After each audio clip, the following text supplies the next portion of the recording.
Bonjour à toutes et à tous. Est-ce que vous m'entendez? C'est bon, parfait. Très bien. Donc je suis Léo Campolidor. Je vais être votre hôte cette journée durant ce webinaire avec Wissy. Je suis très content de vous avoir aujourd'hui ce matin pour les Calédoniens et certains dans l'après-midi, dans la soirée pour le reste du monde.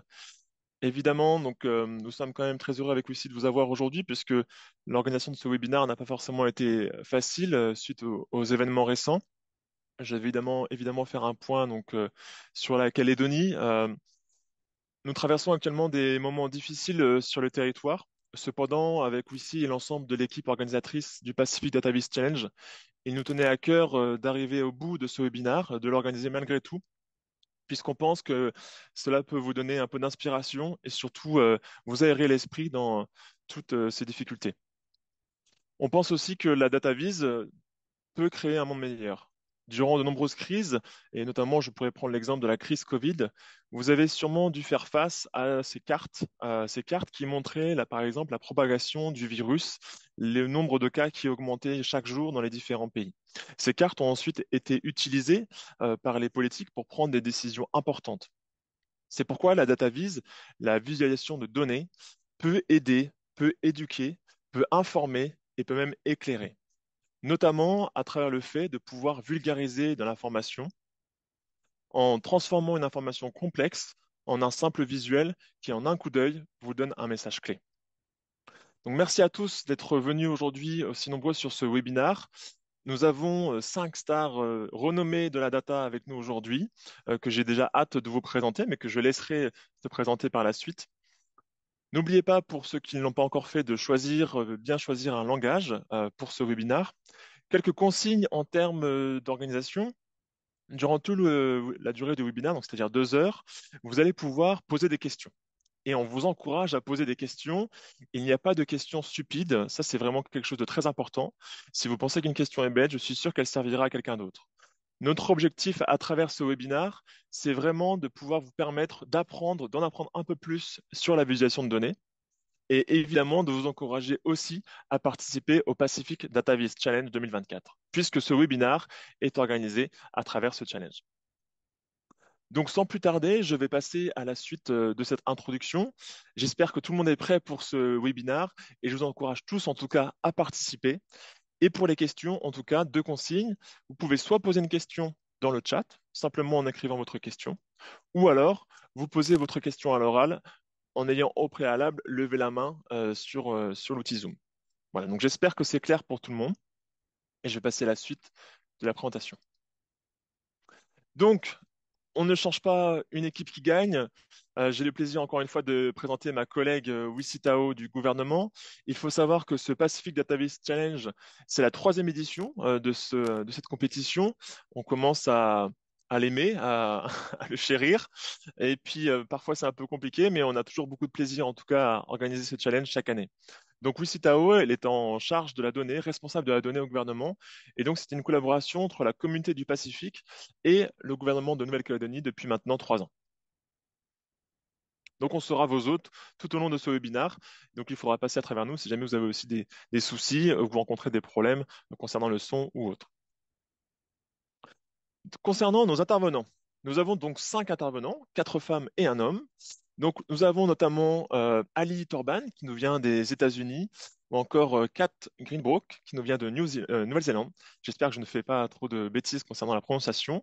Nous avons Selena Fisk également qui nous vient de pas très loin de l'Australie. Nous avons Craig Taylor qui nous vient du Royaume-Uni et enfin Maël Fouquenet qui nous vient de France. Et donc il faut savoir que pour ces derniers, il doit être aux alentours de 11 h, 11 h 30, je ne sais plus trop exactement. Donc je leur souhaite bien du courage pour la présentation. J'espère qu'ils ont fait leur petite dose de café. Merci à eux d'avoir répondu présent malgré l'horaire parfois un petit peu compliqué qui peut être le fait d'organiser un webinaire avec des intervenants qui viennent de partout dans le monde. Avant de commencer et de rentrer dans le vif du sujet, j'aimerais jouer un petit jeu avec vous. Vous commencez peut-être à me connaître.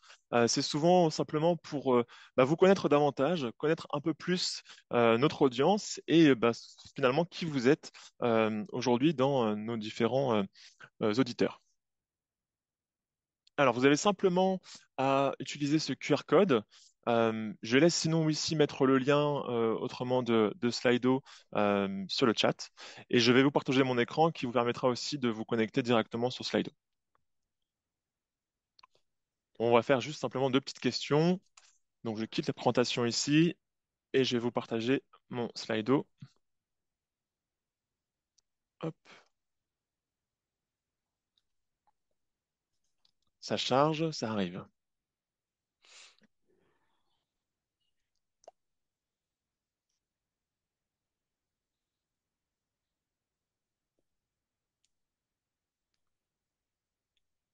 Parfait, merci Wissy. Donc j'ai lancé le Slido. Normalement, vous pourriez déjà vous connecter sur le Slido. Donc vous avez deux moyens de le faire. Soit vous utilisez le QR code, qui est la manière la plus simple de pouvoir répondre aux questions, donc notamment en utilisant le QR code à travers votre portable, ou autrement, tout simplement, vous vous connectez à slido.com et en mettant ce code ci-dessous. Donc hashtag 1296663. Voilà. Alors, la première question est la suivante, c'est Where do you come from? Donc j'aimerais tout simplement savoir d'où vous venez. Je trouve ça toujours intéressant dans une audience de savoir d'où est-ce que viennent les différents participants. Donc parfait, c'est bon, vous avez compris comment ça marche, très bien. Donc on a des gens de France, des personnes de Calédonie évidemment, de Nouvelle-Zélande, de Tuvalu, super, de Fidji, de Wallis et Futuna. Très content de voir mes collègues du Pacifique, du Royaume-Uni. Nouvelle-Zélande est quand même bien représentée aussi. Kiribati aussi, des collègues de Kiribati, super. Je vois Tonga, Tonga, très bien. Tonga, j'espère y retourner bientôt. J'y étais en décembre dernier. J'espère que c'est peut-être mes collègues de Tonga du bureau statistique. New York également, donc la Nouvelle-Calédonie revient assez souvent. Matautu, Rotuma, d'Ouganda également. Je vois des gens d'Ouganda. On voit qu'on a une population quand même qui est assez mondiale pour le coup. Donc, beaucoup de gens du Pacifique aussi et de Nantes, des personnes de Nantes également en France. Super. Voilà, donc on a déjà 51 personnes qui ont répondu, donc évidemment beaucoup de personnes de Nouvelle-Calédonie. Donc j'espère que ce webinaire vous permettra d'avoir une bouffée d'air frais en tout cas, et voilà, de penser à d'autres choses plus réjouissantes. Très bien. Bon, j'enchaîne sur la question suivante. Elle est assez simple, c'est juste pour savoir en fait tout simplement quel est votre niveau en termes de data viz. Comment est-ce que vous vous sentez? Est-ce que vous vous sentez assez confortable avec ce sujet ou plutôt débutant? Sachant que voilà, le niveau 1, c'est vraiment débutant. Vous êtes très curieux vous êtes là parce que vous êtes curieux, donc savoir un peu de quoi ça parle. Le niveau 5 étant expert, donc vous travaillez très régulièrement avec de la data viz et vous en utilisez évidemment tous les jours dans votre travail. C'est juste pour donner un peu une idée aussi de l'audience à nos différents intervenants, puisque évidemment, je trouve ça toujours intéressant de voir si une population est plutôt débutante ou non. Et évidemment, nos intervenants feront le maximum pour vulgariser leur sujet. L'objectif, c'est vraiment d'avoir votre attention là-dessus. Et je ne doute pas qu'ils réussiront cet exercice. Donc, on a quasiment 45% environ de beginners, de débutants. Euh, donc, sinon, c'est à peu près neutre au niveau 3. Donc, voilà. A priori, beaucoup de gens plutôt débutants, ce qui est très bien, puisque l'idée aussi, c'est vraiment de vous donner des clés pour pouvoir potentiellement explorer un peu plus ce monde de la visualisation de données. Donc c'est une bonne chose, c'est très bien. Et puis pour les experts et ceux qui sont sur un niveau 4, vous verrez qu'il y a aussi des petites billes qui vous permettront de creuser un peu plus votre expertise. Super. Alors je vais quitter ce petit slido pour revenir sur ma présentation et vous partager les informations essentielles du Pacific Data Viz Challenge 2024. Donc je reviens là-dessus.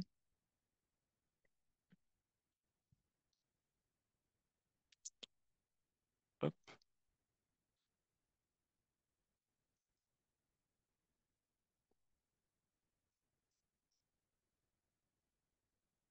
un petit décalage, excusez-moi.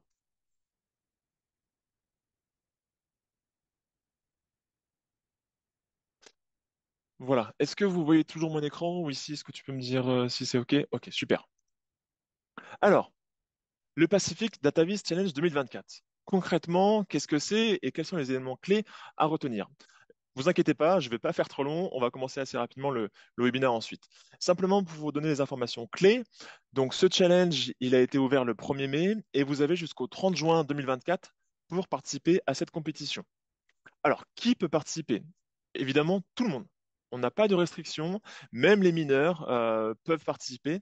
L'idée, c'est que si vous avez un cousin, un petit cousin, quelqu'un que vous connaissez, un peu geek, qui pourrait répondre à ce challenge, ne pas hésiter à l'encourager pour y participer. Vous pouvez participer individuellement ou en tant qu'équipe. On parle d'équipe parce que parfois ça peut être intéressant de mêler plusieurs talents, que ce soit quelqu'un qui peut être très fort par exemple en code, ou quelqu'un qui a un côté plutôt design, ou quelqu'un qui sait plutôt raconter de belles histoires, donc plutôt fort en storytelling. Voilà, vous pouvez, si vous voulez, construire votre Dream Team pour ce Pacific Database Challenge. Enfin, concrètement, qu'est-ce qu'il faut faire? Eh bien, il faut créer une database originale. Alors, le plus intéressant finalement, c'est qu'est-ce qu'il y a à gagner? Eh bien, cette année, on a encore pu augmenter les prix puisqu'on a au total 15 000 dollars à gagner. Alors, ce qu'il faut retenir pour ces prix, c'est que nous avons deux catégories. La première catégorie, qui est la catégorie interactive, qui va concerner plutôt tout ce qui va être dashboard, par exemple, application et même site web. Eh bien, sur cette catégorie, vous aurez trois prix. Un premier prix, un deuxième prix, un troisième prix. Le premier prix étant de 3 000 dollars, le deuxième de 2 000 dollars et le troisième de 1 000 dollars. Et oui, je parle bien aussi de dollars US. Enfin, nous avons une catégorie statique. La catégorie statique, ça va concerner plus des posters, par exemple, ou même un rapport PDF. Donc, les outils que vous allez utiliser, ça va être plutôt, par exemple, tout Canva ou encore Photoshop, ce genre de choses. L'idée étant de favoriser aussi une catégorie de la population qui va être plus à l'aise avec des outils plutôt de graphistes ou d'illustrateurs. Donc, pour cette catégorie, vous aurez trois prix également. Le premier prix de 3 000 dollars, le deuxième de 2 000 dollars et enfin le troisième à 1 000 dollars. Et enfin, cette année, particularité un peu exceptionnelle et je pense qu'on reproduira pour les années suivantes, on souhaite encourager les participations des jeunes et aussi les participations venant du Pacifique. C'est pour ça que nous avons créé deux prix spéciaux. Donc le premier étant un prix de 1 500 dollars pour les jeunes de moins de 26 ans. Voilà. Et enfin un deuxième prix pour les personnes venant du Pacifique de 1 500 dollars. L'idée étant d'encourager ces deux populations. Donc au total, vous pouvez participer quatre fois. Parce que vous pouvez participer dans les deux catégories individuellement, mais aussi par équipe. Et enfin, être aussi candidaté sur les deux prix spéciaux. Alors, parmi nos juges, et assez rapidement, je ne vais pas être très long puisque vous pourrez le voir, quatre de nos juges sont nos intervenants d'aujourd'hui. Donc, on est très heureux de les avoir aussi en tant que juge. Merci d'avoir accepté cela. Simplement, Selena n'a pas pu être disponible en tant que juge, il n'y a pas de souci. Nous avons donc dû la remplacer par Kingui Lee, qui a été une des gagnantes de l'année dernière. Donc, j'espère que j'ai pas fait de faute concernant la prononciation de son nom également, mais elle avait gagné le deuxième prix de la catégorie interactive. Elle participe à de nombreux challenges dans le monde, et donc c'est intéressant puisqu'on a aujourd'hui des participants qui sont juges maintenant du challenge.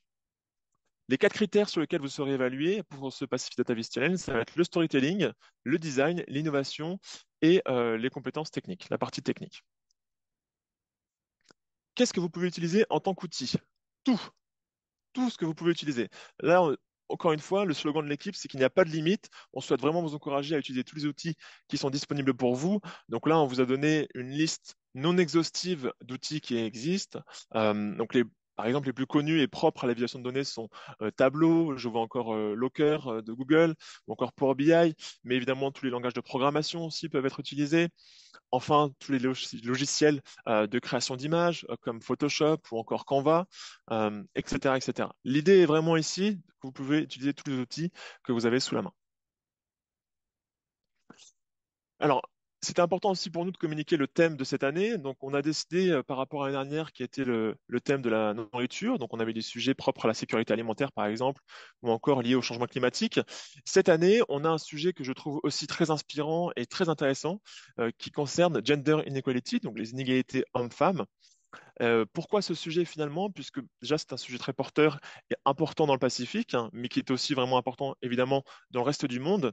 Et on trouvait ce sujet intéressant puisque c'est un sujet aujourd'hui qui relève de nombreuses problématiques. Donc on peut évidemment parler de salaire, on peut évidemment parler aussi donc d'inégalités dans la vie quotidienne.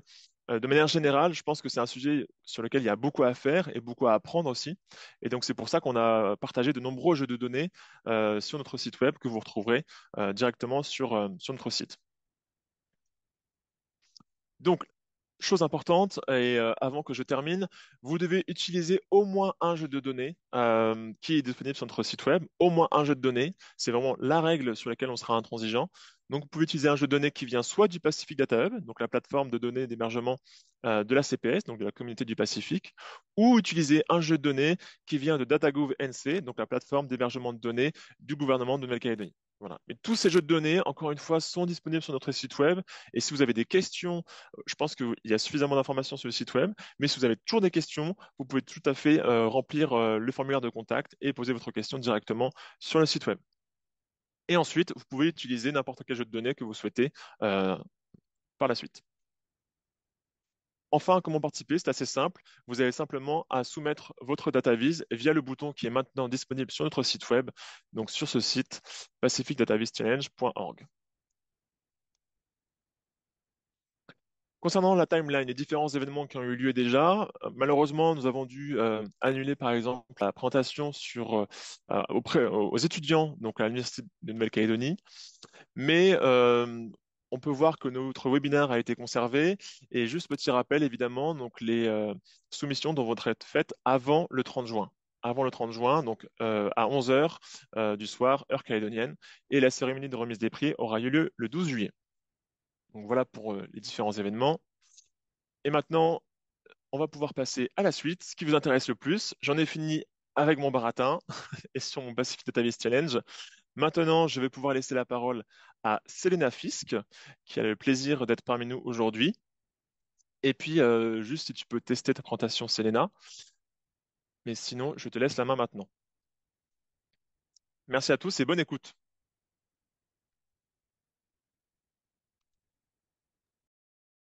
Thank you, Leo. Good morning, everybody. Thanks so much for having me. It's really great to be here with the other. Merci Léo. Bonjour à tous. Je suis très heureuse d'être ici. Euh, That's pretty exciting. I just wanted to spend the next Je 10 voulais minutes passer les talking 10 through prochaines minutes à vous process that provides expliquer le data processus visualizations to use. que je suis lorsque je At the end décide of the day, la the visualisation de données sur laquelle je veux travailler. Parce using qu'au bout this du compte, quels que database soient les challenge, outils que vous we utilisez, were comme Léo l'a inspired suggéré, and create a compelling vous devez créer visualization une which is going to visualisation connect back to the percutante audience afin de faire more. passer votre message So principal I au public, guess à whenever votre I'm public.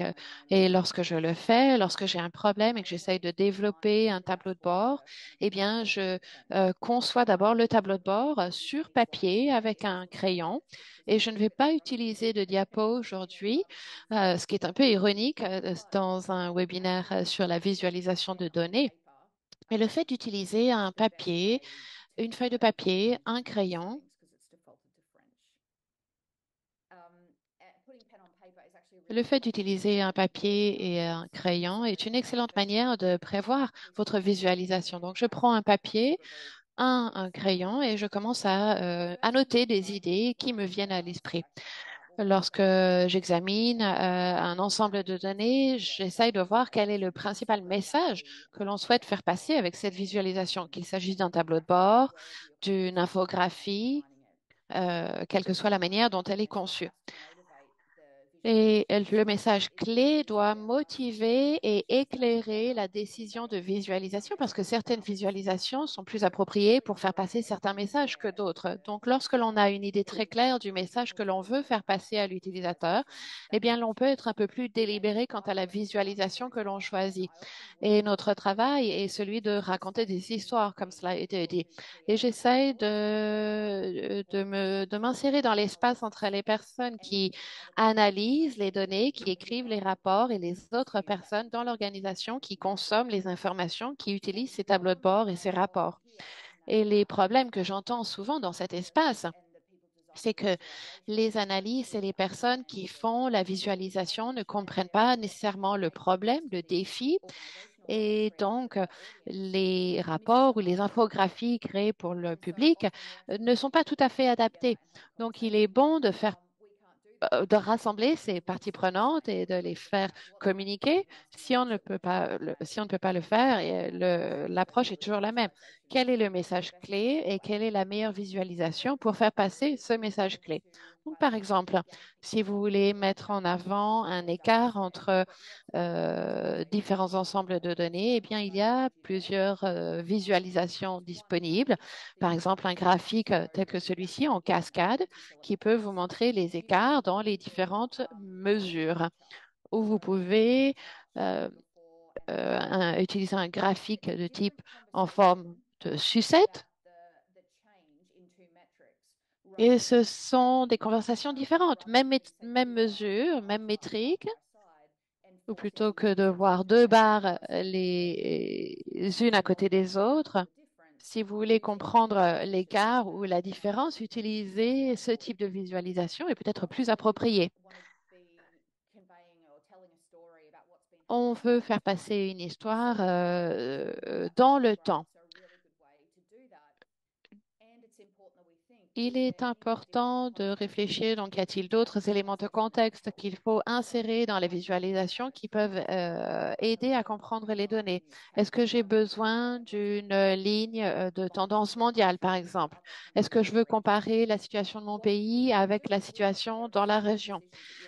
Donc, il y a de très nombreuses décisions que vous devrez faire à l'heure de développer cette visualisation. Il faut réfléchir aux éléments les plus importants à faire passer parce que le plus n'est pas forcément le mieux. Il faut être vraiment très précis et avoir une visualisation percutante. Parfois, on veut comparer différentes catégories. Et j'ai vu souvent par défaut des graphiques avec des barres les unes à côté des autres. J'en ai vu une cette semaine. La personne avait créé un graphique comme ça avec des barres. Il y avait une cinquantaine de barres et elles étaient toutes tellement fines, de couleurs différentes. L'utilisateur devait penser, OK, il y a une barre orange ici, une barre orange ici, une barre orange ici. Essayer de faire le suivi dans les différentes catégories. Et c'est vraiment pas la meilleure manière de représenter ce type de données. Il faut essayer de réduire la charge cognitive de l'utilisateur et de partager le message de la manière la plus simple et la plus directe possible. Donc, si l'on veut voir l'évolution d'une catégorie, il est mieux de regrouper cette catégorie pour que l'utilisateur puisse très rapidement dégager le message principal. Parfois, l'on veut parler de la diffusion de quelque chose, donc pas un score moyen ou un score médian ou la valeur maximum et la valeur maximale, minimale. Si l'on veut regarder la dispersion, c'est en utilisant ce type de graphique. Donc, vous avez 25%, par exemple. Cela permet de montrer la diffusion et de permettre les comparaisons entre différentes régions du monde, entre différents pays, et ça peut être utile. Creating elements of a whole. Now, I don't know what the other data viz stars on this. Je ne sais pas ce que vont dire les autres spécialistes ce qu'ils pensent des pie charts, des diagrammes en camembert, mais je pense qu'ils peuvent être utilisés pour être sûr de ne pas avoir trop de catégories dans son diagramme, parce que sinon ça devient illisible. On a du mal à savoir ce qui est plus important ou pas au niveau des valeurs. Mais si on essaie de représenter les composantes d'un tout, s'il y en a moins que 4 composantes, ça peut être une solution. Mais le plus souvent, c'est qu'on utilise des histogrammes. Je vais essayer de vous montrer ce que je veux dire par là. Voilà, ce type d'histogramme. Généralement, ce type de solution, c'est mieux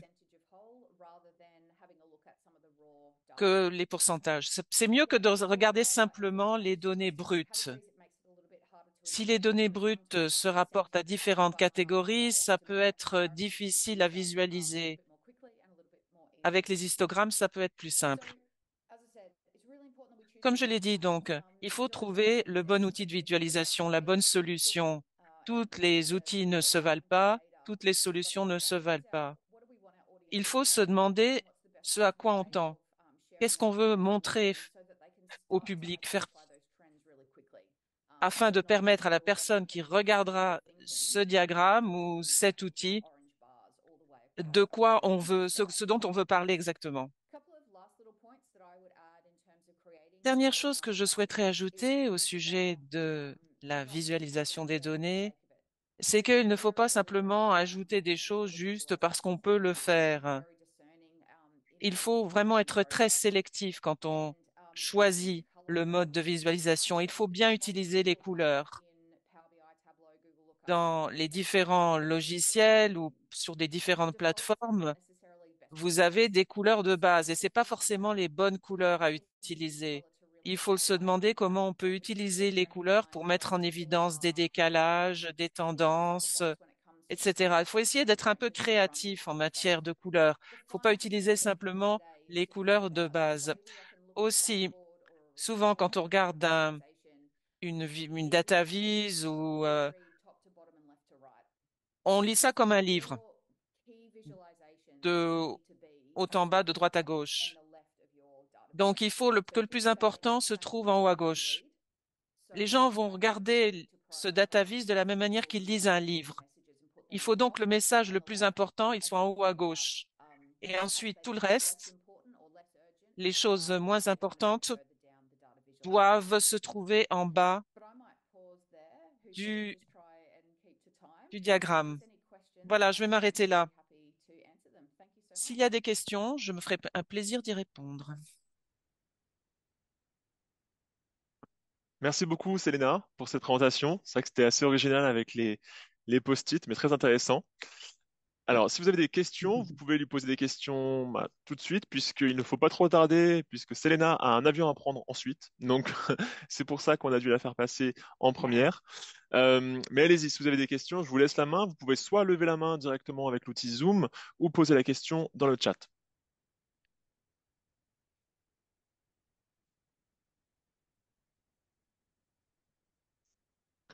Alors, Selena, on a une première question dans le chat. Est-ce que tu la vois?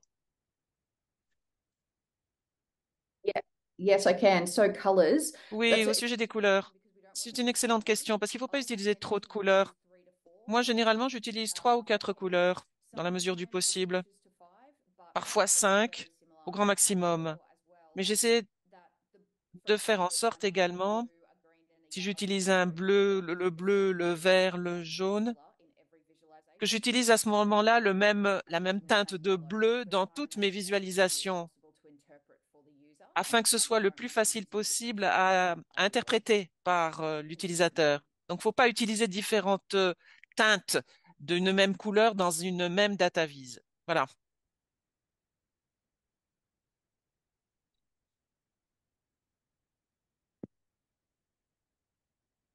Merci pour cette première question. Est-ce qu'il y a d'autres questions, que ce soit dans le chat ou à l'oral?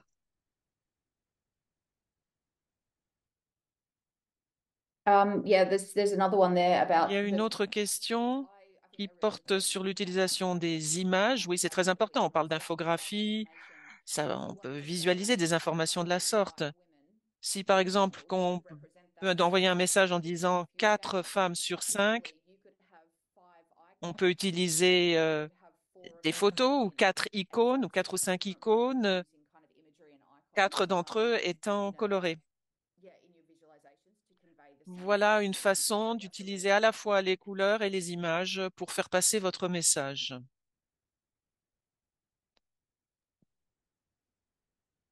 Selena, vous avez beaucoup de fans concernant votre présentation avec les post-it.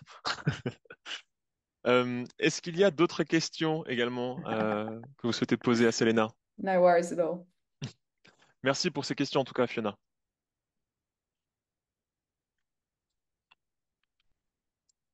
Non, pas d'autres questions? Dernière chance pour une petite question. Autrement, on va devoir avancer puisque l'horloge tourne. Alors, bah, merci beaucoup, Selena, d'avoir participé à ce webinaire. Je sais que tu ne pourras pas rester jusqu'au bout. Donc, bah, bon voyage et j'espère que tu pourras avoir ton avion en temps et en heure. Alors, peut-être juste une dernière question de Antoine. So, say it in, alors, it's in French, but avez-vous un exemple de cas dans lequel vous avez fait une erreur de couleur?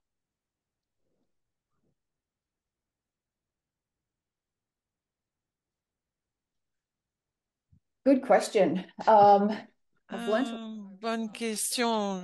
Ça fait 15 ans que je fais ça et j'ai beaucoup appris. Donc, les exemples que je pourrais vous donner sont assez anciens.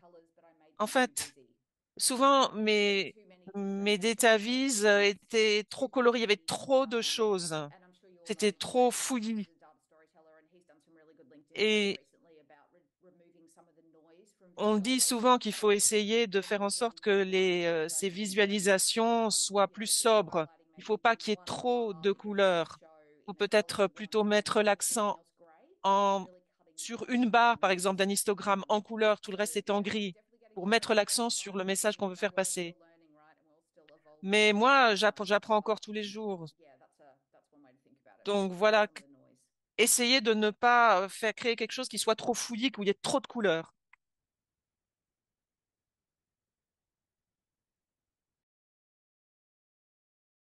And the question about AI and Il y a une ChatGPT. question qui est posée sur l'intelligence artificielle et ChatGPT.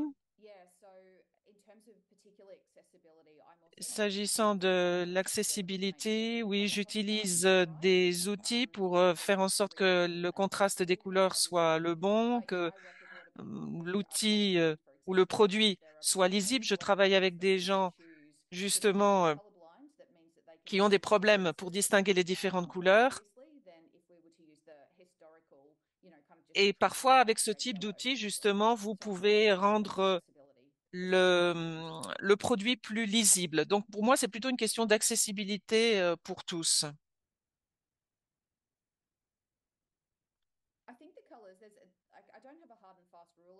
Moi, je n'ai pas de couleur, de règles précises sur la couleur à choisir. Ça dépend de vous. Peut-être que vous allez décider de choisir une couleur qui est très importante dans le pays où vous trouvez, ou bien des couleurs qui vous plaisent, tout simplement. Moi, je travaille avec des gens qui, au lieu d'utiliser du vert, utilisent du pastel ou des couleurs un peu plus artistiques. Bon, tout dépend. Tout ce qui compte, c'est la cohérence au sein de votre produit. Merci, Selena, d'avoir répondu à ces différentes questions, docteur Selena. Euh, En tout cas, merci pour ces questions. J'ai vu Adrien poser une question, Jobeli également. Donc, merci pour toutes vos questions. C'est super de pouvoir interagir comme ça. C'est le but de ce type de webinar. Malheureusement, je vais devoir arrêter les questions maintenant, puisqu'il faut qu'on laisse du temps à l'ensemble des intervenants ensuite pour pouvoir avoir ce temps d'échange également. J'en profite juste pour faire une petite transition, et notamment sur l'usage des couleurs. Merci beaucoup, Selena, et à bientôt. Concernant les couleurs, je vous ai donné un outil qui peut vous aider notamment à utiliser les couleurs de même teinte, mais aussi des couleurs différentes en fonction du nombre de couleurs que vous voulez mettre sur un graphique, de 3 à 5 par exemple. Également, un autre point sur les couleurs, ce qu'il ne faut pas oublier, c'est que notamment des personnes ont du mal à percevoir les couleurs. Donc là-dessus, encore une fois, notamment les personnes qui sont daltoniennes, il faut faire attention à ça. Elles différencient très difficilement le rouge et le vert, par exemple. Donc, les daltoniens, c'est quand même 8% de la population masculine. Donc, ce n'est pas rien. Donc, c'est aussi à considérer dans vos datavises aujourd'hui. Et je vous mettrai un outil pour tester vos visualisations de données aussi dans le chat pour vous aider sur ce point et notamment sur les personnes atteintes de daltonisme. Merci en tout cas, Selena. Donc, on va passer à la présentation suivante, qui est celle de Maëlle Fouquenet, donc qui va nous parler cette fois en français, donc notamment sur la dimension des statistiques de genre et à quel point c'est important et utile pour les politiques publiques. Maëlle, je te laisse la main.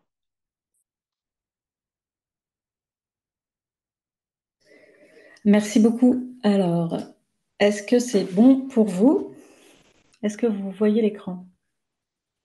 Oui, très bien. D'accord.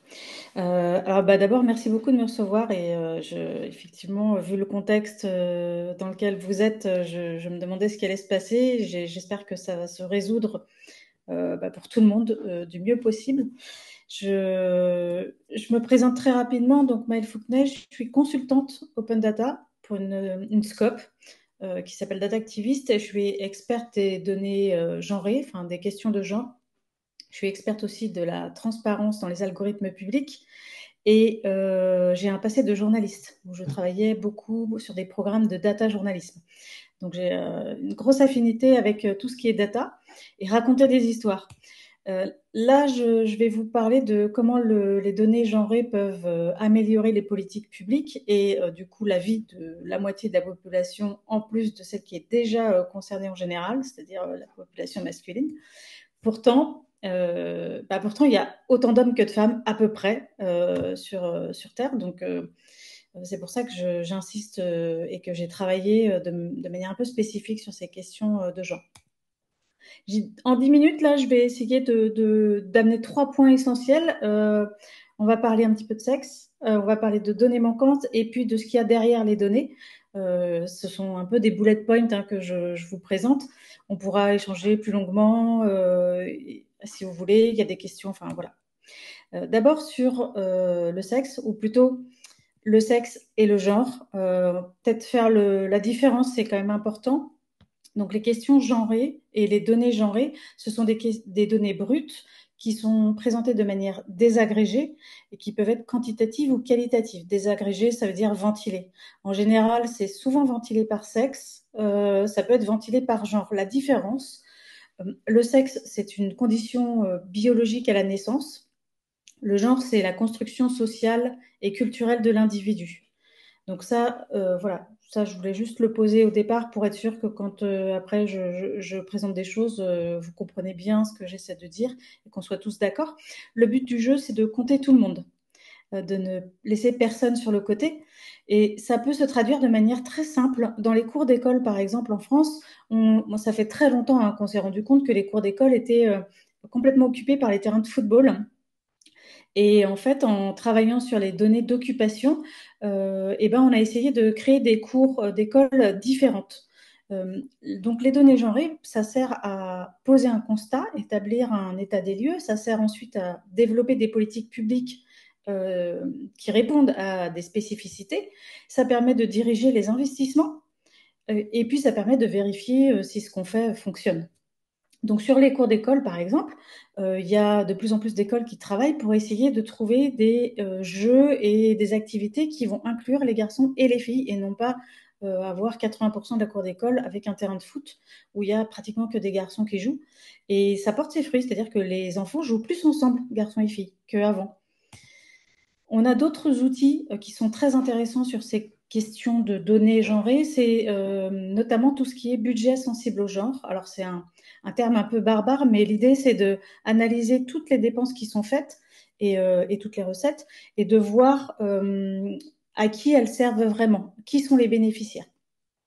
C'est un procédé qui est assez normé, hein. Il y a pas mal de pays qui le font. C'est promu par l'OCDE depuis 2016, donc ça n'a rien de nouveau. Et le but du jeu, c'est d'essayer d'équilibrer, voilà, et de faire en sorte que les dépenses profitent à tout le monde. En France, c'est très récent. C'est les grosses collectivités comme Nantes, Strasbourg, Rennes, Lyon, de mémoire, s'intéressent à la question depuis 2-3 ans maximum. Donc c'est quand même très très récent.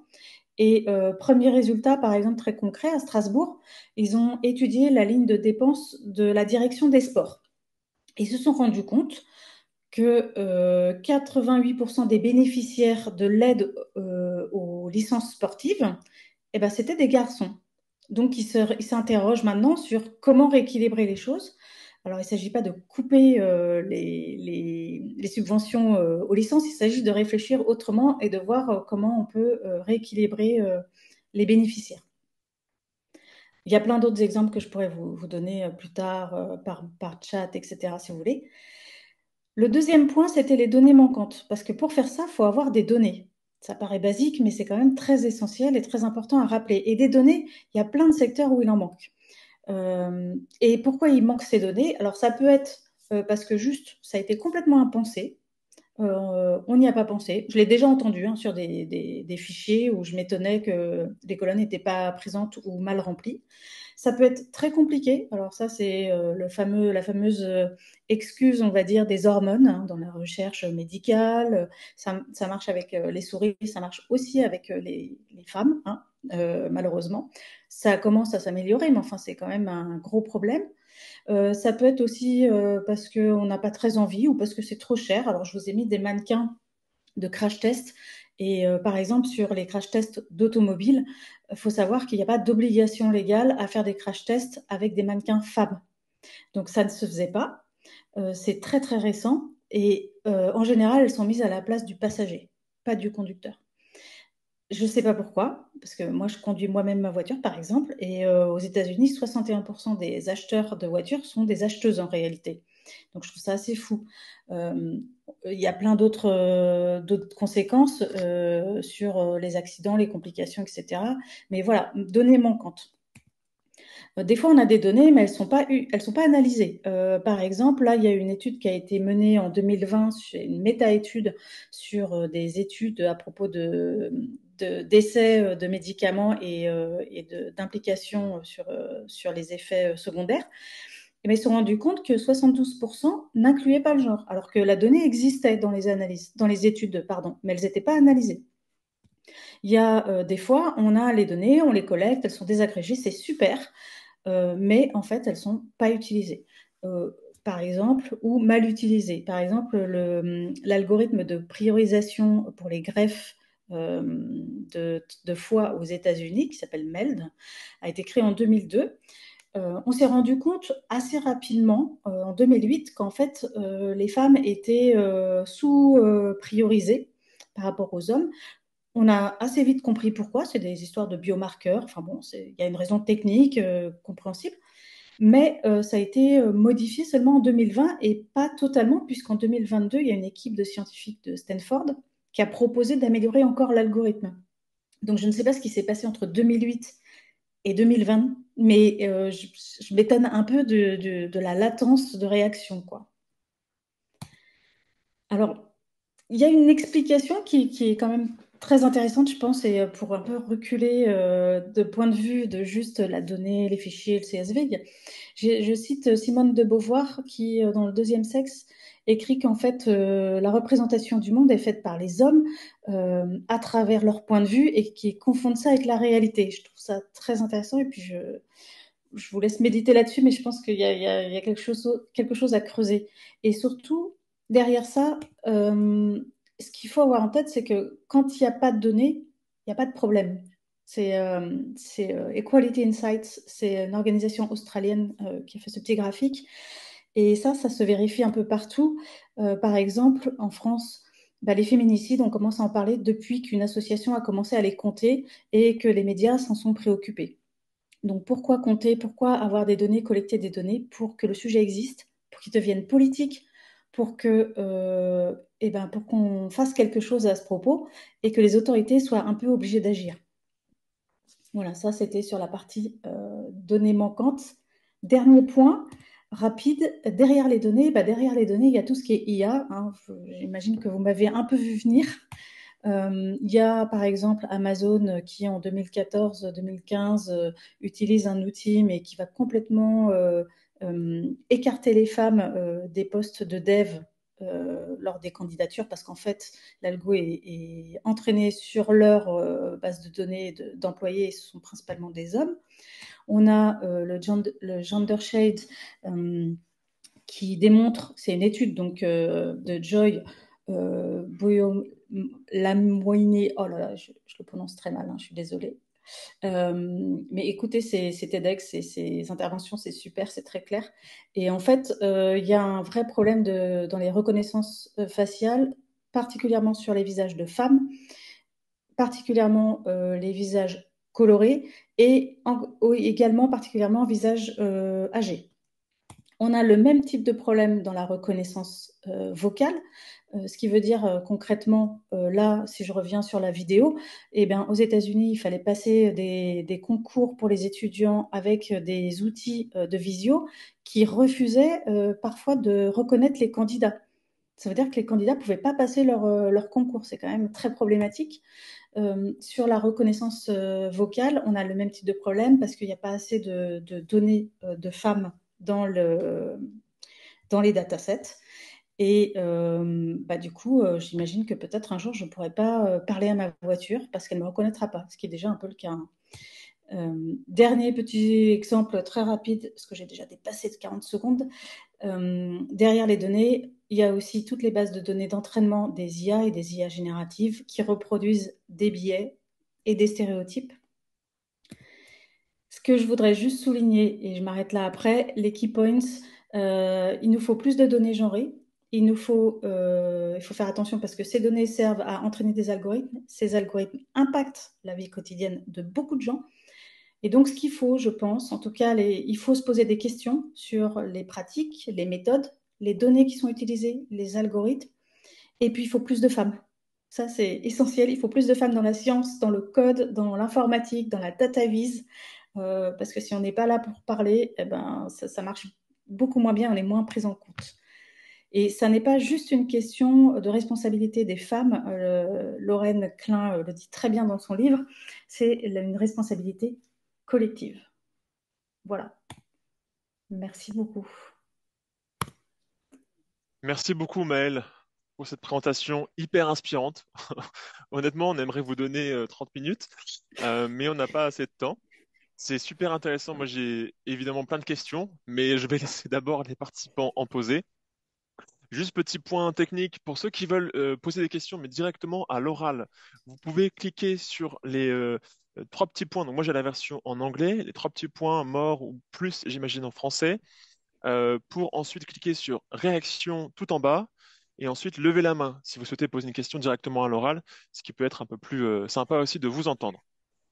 Alors, on a une première question qui nous vient d'Antoine. Avez-vous des conseils pour améliorer la collecte et le traitement des données genrées? Alors, déjà, se poser la question de est-ce que j'ai ces données? Est-ce que je peux les utiliser? Et est-ce qu'elles sont de qualité? Est-ce qu'elles sont à jour? Ensuite, mon conseil suivant, ce serait poser la question aux personnes concernées et aux communautés concernées. J'élargis un petit peu le genre, mais pas que le genre. Et en général, travailler avec les communautés concernées, ça permet de créer des datasets et des informations de qualité et qui sont beaucoup plus riches et contextualisées. Et ça, c'est les conseils principaux, je dirais. Sur les données de féminicide, je me permets parce que je vois la question. C'est un sujet que je travaille particulièrement. Il n'y a pas de données en open data à ce jour, en tout cas en France. C'est très compliqué de trouver des informations. Les médias qui ont fait des enquêtes ont créé leur propre base de données, l'AFP, Libération, Ouest France, ce qui a représenté un travail colossal puisqu'ils sont allés éplucher tous les faits divers pour les vérifier, etc. L'association dont je parlais, que j'ai montré, c'est pareil, mais elle ne publie pas sa base de données en open data. Il n'y a pas ce chiffre en open data quelque part. Pas en France en tout cas.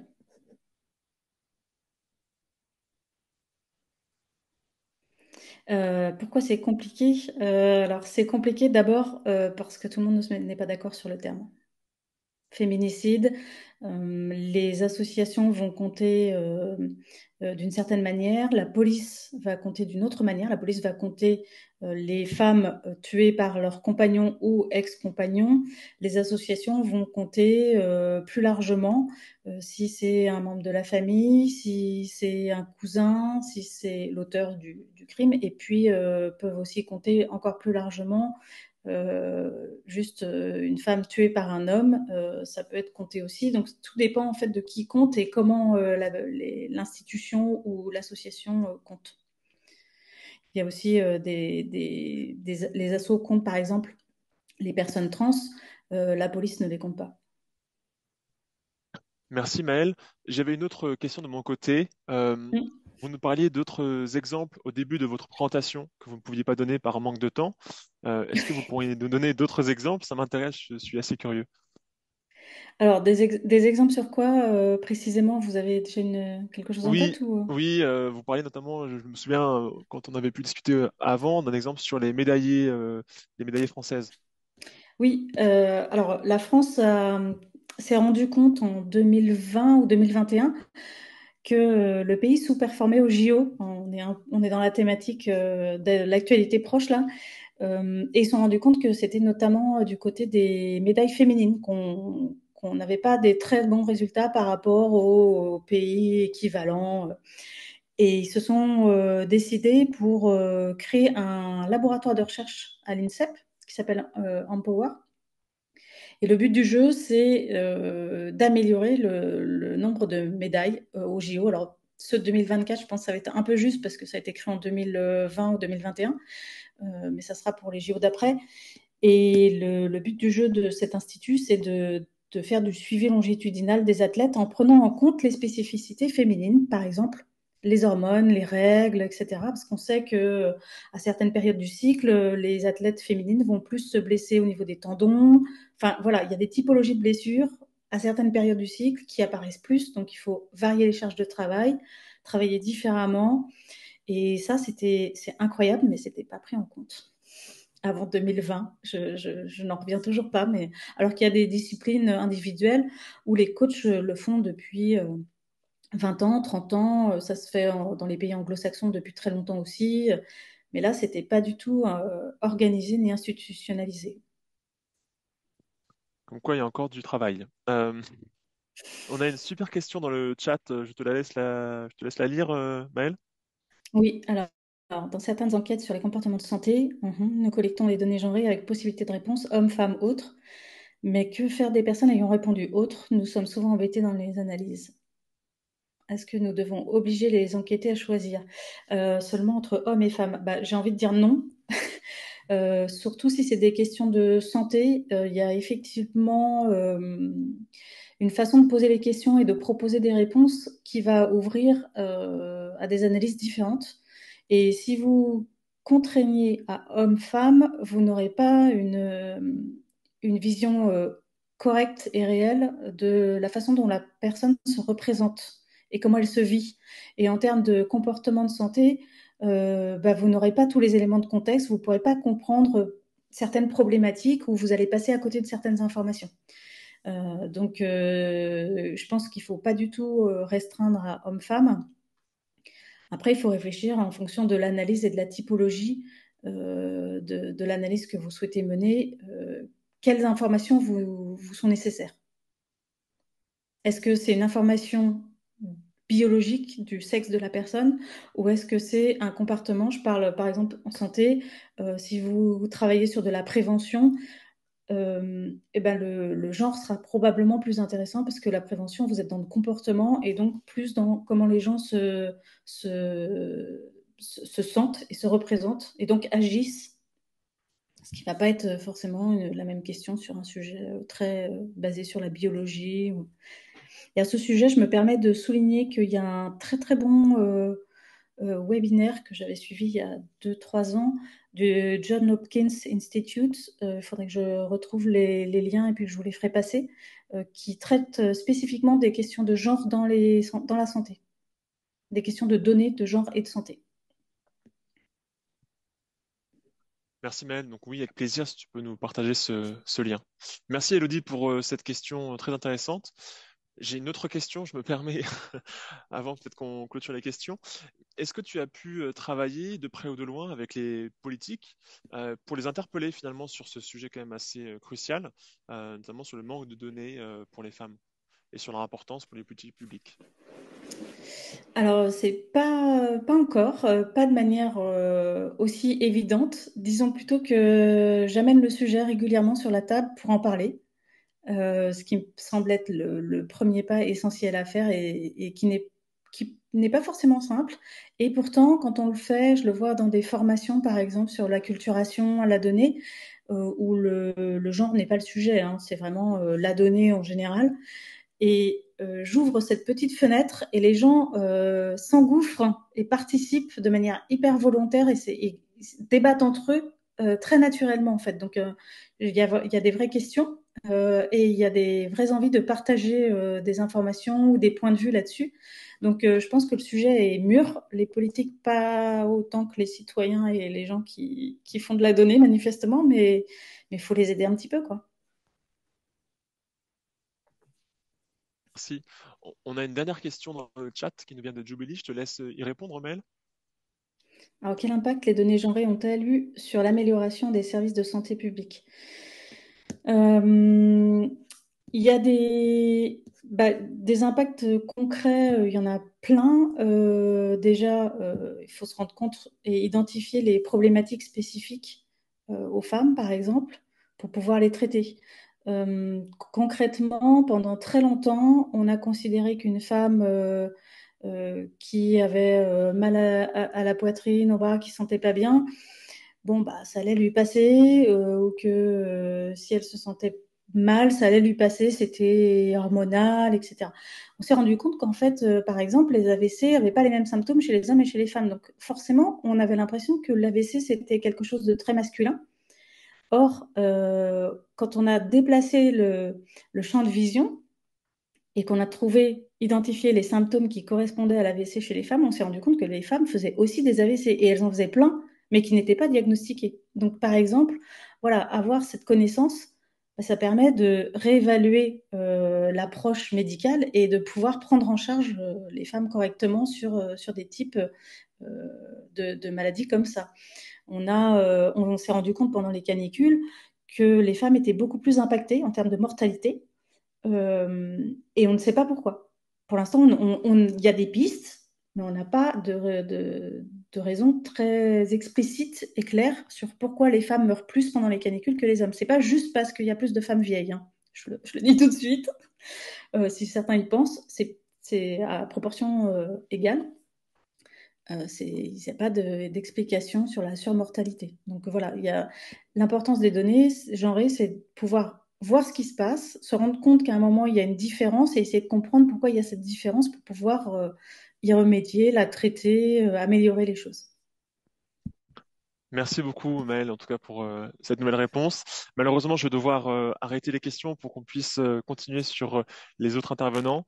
Donc, en tout cas, très belle Merci beaucoup. présentation. La morale de tout ça, c'est que finalement, on peut tous amener ce sujet des données genrées sur la table dans tout ce qu'on fait, dans notre travail quotidien. Donc, je parle de mes collègues féminines, pardon, mais aussi de mes collègues masculins, hein. C'est un sujet qu'on doit tous prendre à cœur, y compris la jante masculine. Merci encore une fois, Maëlle. Je vais maintenant passer au prochain présentateur, donc le premier et le seul homme de cette soirée, Craig. Donc Craig, je vais te laisser la main pour que tu nous fasses ta présentation. Et vous allez voir que ça se rapproche aussi beaucoup de l'art, la data vis. Je laisse Craig en parler directement. Thanks very much. Okay. Merci beaucoup. Je vais commencer par partager mon écran.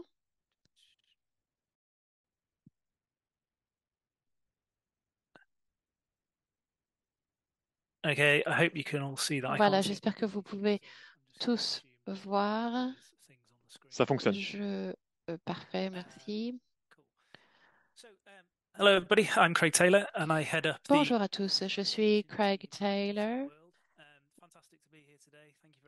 Merci de m'avoir invité à être ici avec vous. Je vais vous parler de cartes animées.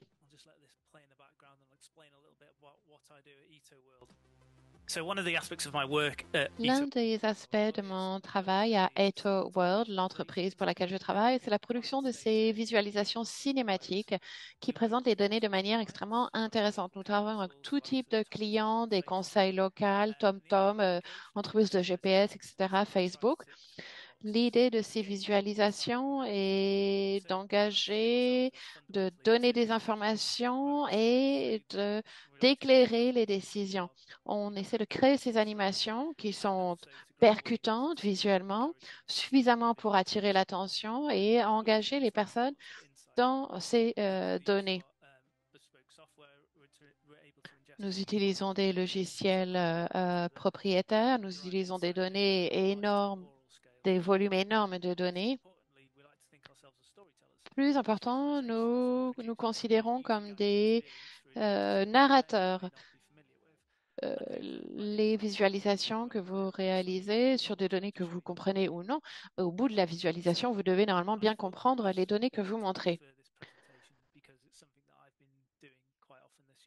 Donc, j'ai beaucoup travaillé sur la question. Je publie régulièrement ce que je fais à EtherWorld autour des données de transit, de transport. Et cela m'a permis de garder cette cadence, de créer des visualisations animées, d'explorer des nouvelles techniques, essayer de me tenir à jour des nouveautés en matière de données de visualisation. Et cela permet de lancer des conversations sur la technique de visualisation que j'utilise également. Voilà un premier projet dont je voulais vous parler concernant la vitesse des bus de données. Je parle de milliers, de points GPS. J'ai beaucoup travaillé à LA avec les données de transport, notamment pendant la COVID, et je voulais créer une visualisation qui montrait la vitesse et qui nous racontait une histoire à propos des infrastructures. Donc ici, il y a 15 millions de points de codage sur 6 mois et les points sont exprimés en vitesse. La vitesse est enregistrée sur l'axe Z. Donc, plus le point est élevé, plus le véhicule allait vite. Et nous utilisons la couleur pour la densité, pour montrer la densité. Donc, plus c'est foncé, donc vous pouvez voir où sont les arrêts de bus. Donc, c'est utile pour voir où sont les arrêts de bus. Les arrêts de bus sont dans différentes zones, bien sûr, mais en utilisant les données, en examinant la vitesse, les tendances, etc., l'on peut voir où les bus peuvent accélérer, où les bus ralentissent, le profil de la vitesse, de l'itinéraire, et l'on peut commencer à prédire où les bus vont être ou comment fluidifier un peu le trafic. Autre visualisation, l'une de mes favorites que j'ai produite, mais c'est un concept vraiment très simple. Donc, BODS, c'est une base de données en ligne qui a été créée pour les transports publics et qui accueille un volume énorme de données de transport de bus. Donc, je voulais voir quelle était la ligne de bus la plus solitaire, c'est-à-dire celui qui interagit avec le moins de bus le long de son itinéraire. Donc, c'est une méthodologie intéressante que j'ai utilisée. Je vais brièvement l'expliquer. Nous avons examiné de nombreuses données. Donc, une fenêtre de 3 heures, de 10 heures à 13 heures, et par intervalle de 5 secondes. Donc, des millions et des millions de points, bien sûr. Et chaque itinéraire individuel a été isolé. Et à chaque point de l'itinéraire, nous avons calculé quel était le bus le plus proche. Donc, on l'a fait pour des milliers et des milliers d'itinéraires. On a pu indexer chaque itinéraire et on a pu identifier les interactions entre les différents itinéraires. Donc, ça peut être inutile, mais aussi très intéressant. D'autres données, de la fréquentation du bus. Donc, c'est très important pour comprendre la mobilité d'une ville et le fonctionnement du réseau de transport de bus. Donc, ici, c'est une analyse en cluster pour comprendre où les personnes montent ou descendent du bus.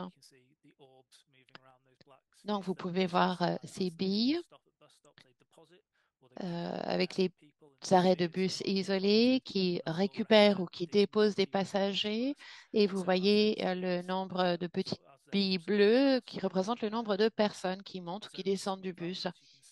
Et donc, vous voyez les tendances en termes de fréquentation Et c'est utile pour la planification urbaine, pour savoir quelles sont les zones de la ville qui sont sous-desservies ou s'il y a une nouvelle école qui va être implantée dans un quartier, il faudra peut-être un nouvel itinéraire de bus ou faciliter le trajet pour les personnes, rajouter un arrêt de bus à tel endroit, etc. Donc, c'est vraiment très utile. Autre concept, les montagnes de transport. Tout ça est lié, bien sûr, à l'expérimentation avec des modèles de simulation, voir si ces modèles sont utiles pour raconter une histoire, raconter l'histoire de ces données. Donc là, c'est la même visualisation que précédemment. On montre l'endroit où les personnes descendent du bus, mais on a utilisé un terrain fixe. Donc ça, c'est sur une journée, 24 heures. Et c'est une méthode intéressante. Je vais vous montrer la diapo suivante qui vous explique le concept. Donc, ces sphères sont un peu collantes et donc la position des données quand elles tombent sur le terrain, elles forment des espèces de montagnes, qui est une manière intéressante et différente d'examiner les variations locales, en l'occurrence, de ce type de données. Je pense que mon travail en dehors d'ITO concerne principalement l'expérimentation, voir comment je peux manipuler les données, utiliser des visualisations 3D qui sont absolument fascinantes pour moi. Vous voyez sur la diapo des différentes manières de montrer les mêmes données. On peut utiliser des cercles type lumière néon. Là encore, ce sont des données de fréquentation sur le bus ou alors l'explosion en haut à droite, donc qui vous montre le volume des données dans le système BODS. Et on peut même appliquer des concepts physiques pour créer des formes vraiment très intéressantes. Encore une fois, en haut, en bas à droite, c'est aussi une espèce de bombe. Donc, on peut vraiment s'amuser lorsqu'on expérimente avec ces différents types de visualisation, pardon. Et effectivement, on touche presque à l'art lorsque l'on expérimente ici. Ça, c'est un de mes projets favoris, les villes de corail, les villes coralliennes. Ça, c'est une expérimentation également avec les données de trafic routier de différentes villes. J'ai créé ces formations coralliennes. Et effectivement, les réseaux de transport des villes ou les réseaux routiers des villes ressemblent à des coraux, à des récifs coralliens.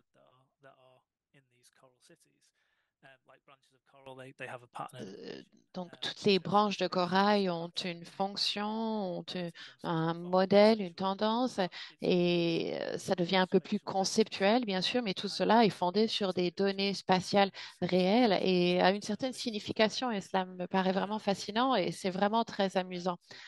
Euh, et je peux expérimenter avec différentes techniques, différents logiciels ou faire des choses même encore plus créatives. Voilà un exemple de l'utilisation des données pour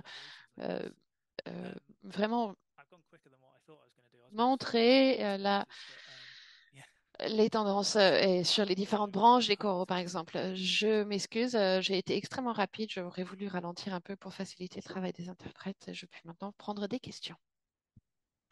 Merci Craig. Ça me bluffe toujours ce que je vois quand tu présentes ce type de visualisation. C'est assez incroyable.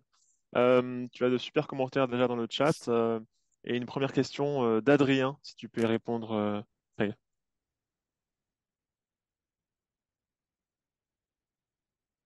Yes. Can you please drop us Oui, partager le stack que j'utilise, y compris le stack pour DataVis, programme de langage, programme code, etc. Il n'y a pas de langage de programmation. Tout cela est réalisé avec Node, un programme qui s'appelle Houdini. Blender est très similaire dans son approche de la visualisation. C'est comme un paquet VFX. qui est utilisé dans le cinéma, mais que vous pouvez utiliser également pour les données. Il y a beaucoup de formes, des polygones, etc. Tout cela est soutenu par les données GIS, bien sûr. Une méta-analyse est réalisée dans un logiciel avant que ces données ne soient utilisées dans une animation 3D telle que celle-ci. Voilà comment je fonctionne généralement. Looking at the questions.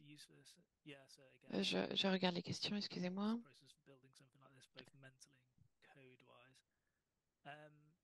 Donc, le processus pour développer une telle visualisation, eh bien, cela varie. Pour bon nombre de ces concepts, ceux-ci sont nés ou proviennent de différentes sources d'inspiration, le monde physique, la visualisation sur les déchets plastiques et la manière dont ils s'accumulent dans une ville, etc. Ça m'avait vraiment fasciné. Et je voulais savoir comment on pouvait faire cela d'un point de vue physique. Comment est-ce que l'on accumule les données ou les sphères de données dans un logiciel pour créer ce type de visualisation. D'où mon intérêt pour les modèles de simulation, euh, modèles physiques, etc. Donc, j'ai fonctionné un peu à l'envers, en fait, si vous voulez. J'ai d'abord cherché une technique que je voulais appliquer aux données et j'ai essayé d'inclure les données de cette manière. Bon, c'est peut-être pas forcément la meilleure manière de procéder, mais c'est comme ça que mon cerveau fonctionne parfois.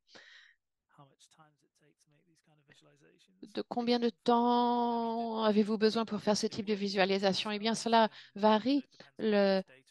Ça dépend du volume de données que j'analyse, la complexité de l'analyse spatiale de ces données. Ce qui prend le plus de temps, c'est vraiment euh, le peaufinage de la visualisation. C'est hors ligne, ouais, sans être connecté, des milliers d'écrans.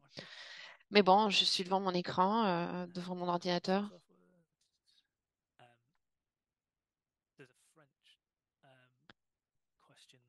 Il y a une question en français ici. Si vous indiquez laquelle c'est, l'interprète pourra l'interpréter. Je pense que c'était une question relative plutôt à Maël Sorry. auparavant, la question en français. Is it the one from Adrian? Oui, la question d'Adrien était pour Maël sorry, yeah, no, it was a auparavant, reply. pas de souci. Okay.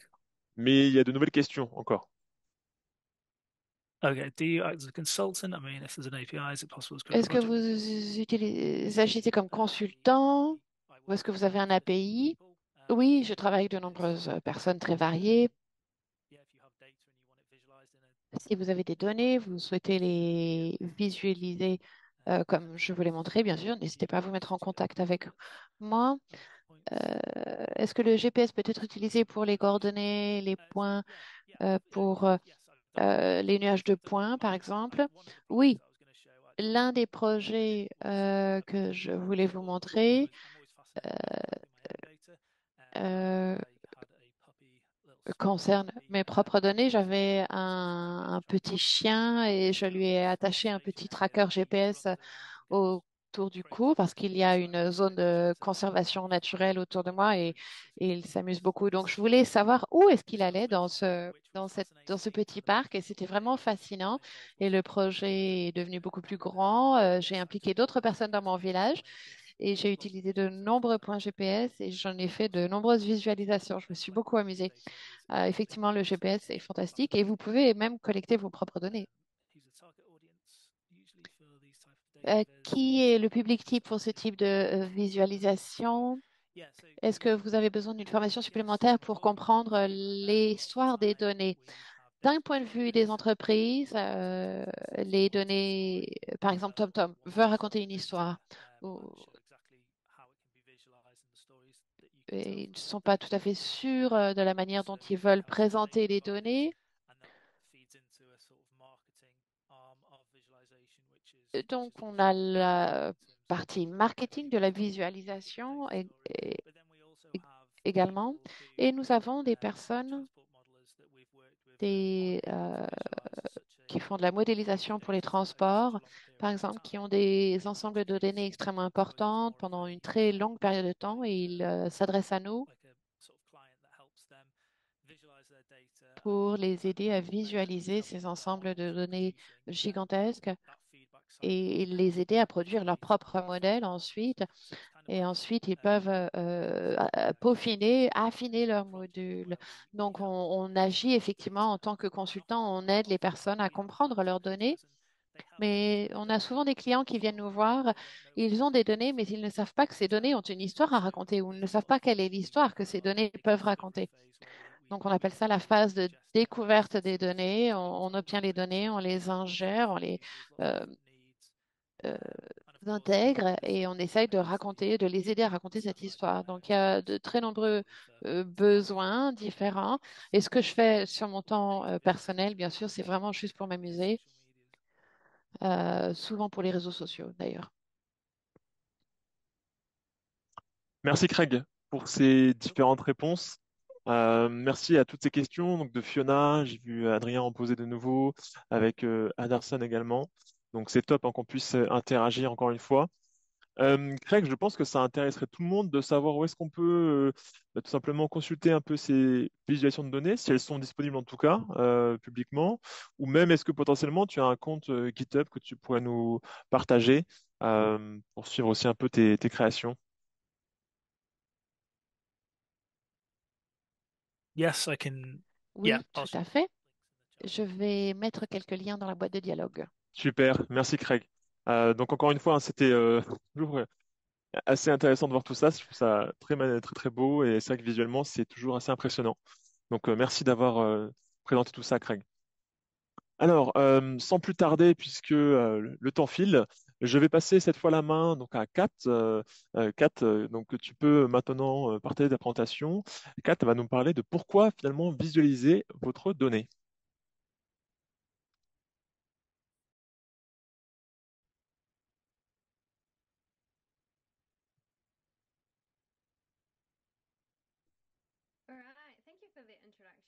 Merci de ces quelques mots de présentation. J'espère que vous pouvez voir mon écran. Avant de commencer, je voulais simplement dire quelques mots sur la situation en Nouvelle-Calédonie. Je pense vraiment très fort à vous et j'espère que tout va bien pour vous. Quelques mots de contexte à propos de moi. Donc, je travaille dans une niche des données. Donc, je raconte les histoires. Donc, j'utilise la structure d'une histoire pour communiquer le sens des données. Et ici, quelques exemples de mon travail. J'aime bien expérimenter avec différentes manières de raconter ou d'illustrer des histoires de données. Et ici, il y a un mélange de différents outils que j'ai utilisés. Les personnes ont été créées avec l'IA. J'aime beaucoup Adobe, Illustrator, Photoshop, After Effects, etc. Permet à mes designs d'être un peu plus originaux. Mais je forme de nombreuses personnes qui utilisent Tekla ou Power BI pour visualiser leurs données. Aujourd'hui, j'aimerais vous présenter brièvement les différentes raisons de visualiser les données et le fait de comprendre vos raisons peut vous aider dans cette tâche. Commençons avec quelques définitions. Ces deux termes sont souvent mélangés ou confondus l'un pour l'autre, visualisation de données ou raconter une histoire avec des données. Donc, raconter une histoire avec les données, on cherche à communiquer un message qui découle de ces données, tandis que la visualisation de données présente des données de manière visuelle, qui racontent ou non une histoire. Donc, toutes les visualisations de données ne racontent pas nécessairement une histoire. On n'a pas besoin de raconter une histoire. Je vais me concentrer bien sûr sur la visualisation des données aujourd'hui. La visualisation des données est de plus en plus populaire. Cela existe depuis très très longtemps, bien sûr, mais il y a environ 10 ans, une nouvelle vague de visualisation de données est arrivée. Les softwares, les logiciels analytiques ont commencé à incorporer ces visualisations et la visualisation, telle que la science des données, s'est étendue et s'est spécialisée. Ce n'est plus aussi simple que c'était par le passé de créer un graphique, hein, parce que aujourd'hui, tous les graphiques ne sont pas les mêmes. Donc, il est important de comprendre pourquoi vous ne pouvez pas créer le même graphique pour tous vos ensembles de données. Et vous devez comprendre pour cela la raison de la visualisation des données. Dans le domaine commercial ou des entreprises, on utilise les données visuelles pour trois raisons, pour découvrir, pour informer ou pour éduquer. Il est important de comprendre votre raison afin de concevoir quelque chose qui soit un peu plus approprié. Et je vais m'appesantir sur chacune de ces raisons et les expliquer un peu plus en détail. Commençons par la découverte. Vous avez certainement entendu cette expression.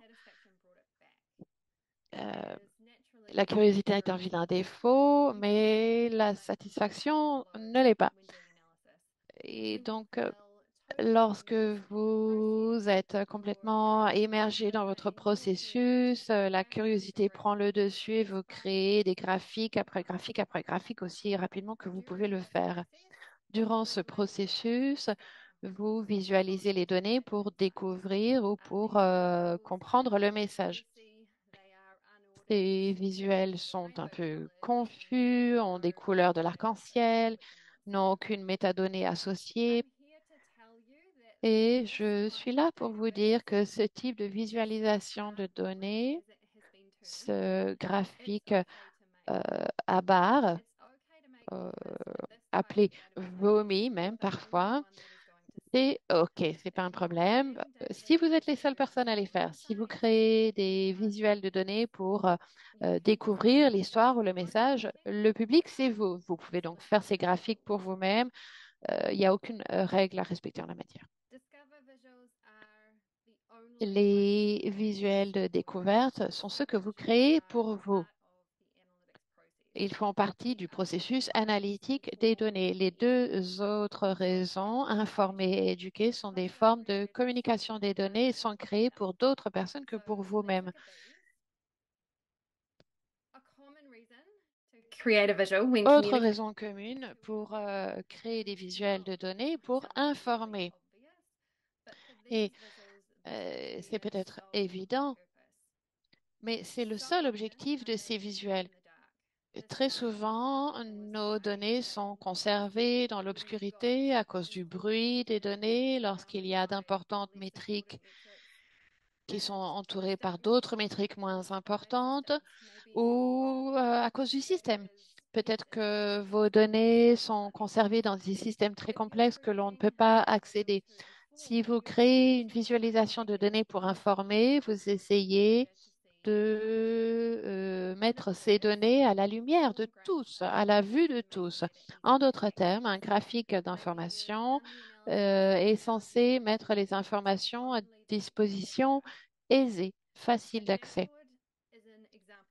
Un tableau de bord, c'est un exemple de visualisation créée pour informer, où des métriques spécifiques sont montrées de manière très évidente, ce qui permet à tout le monde de voir les mesures les plus récentes. C'est une forme de communication des données puisque vous créez cette visualisation pour quelqu'un d'autre. Il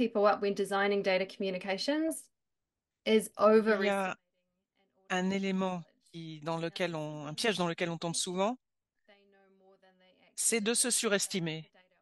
C'est-à-dire qu'on a tendance à penser qu'on en connaît plus que ce n'est vraiment le cas au sujet des données, au sujet d'un thème précis. Donc, il faut que les personnes pour qui vous travaillez ne sont pas forcément des experts. Ça peut être le cas, mais si ce n'est pas le cas, il faut fournir des informations supplémentaires à ce public pour que ces personnes puissent comprendre la visualisation que vous avez produite. Pour ceux qui travaillent dans le domaine de la gestion des connaissances, vous avez sans doute entendu parler des 4 étapes. Données, information, savoir et sagesse. Voilà les 4 étapes. Il s'agit donc d'appliquer les connaissances. Et votre objectif, c'est de renforcer les connaissances des personnes qui vont voir votre visualisation. Et pour ce faire, il faut que les gens comprennent pourquoi ce que vous leur montrez est important. Il faut donner des éléments de contexte. Pourquoi est-ce que les éléments que vous communiquez sont importants? Qu'est-ce que ça veut dire pour eux, etc. Quand on visualise les données dans un but d'éducation, ça nous ramène à ce concept de narration sur la base des données. Et ça peut donner lieu à des présentations, à des infographies, etc. Quand on produit une visualisation pour éduquer, il faut savoir clairement quel est le message que l'on veut faire passer. Qu'est-ce qu'on veut faire comprendre au public? Si vous participez donc au Pacific Data Challenge, il faut que vous demandiez pour qui sont ces données et dans quel objectif sont-elles présentées, pour informer ou pour éduquer. Peut-être qu'il y a plusieurs motivations à votre visualisation et pourquoi pas. Il est tout à fait acceptable de visualiser les mêmes données de manière différente. Par exemple, vous pouvez créer des visualisations qui vous permettent de comprendre le jeu de données sur lequel vous travaillez. Mais il ne faut pas communiquer ce produit à quelqu'un d'autre. Il faut penser à la manière dont on communique ce qu'on a trouvé à l'intérieur de ces données. Qui est votre public? Est-ce que ce sont des experts, ces gens-là? Est-ce qu'ils recherchent à en savoir un peu plus ou pas?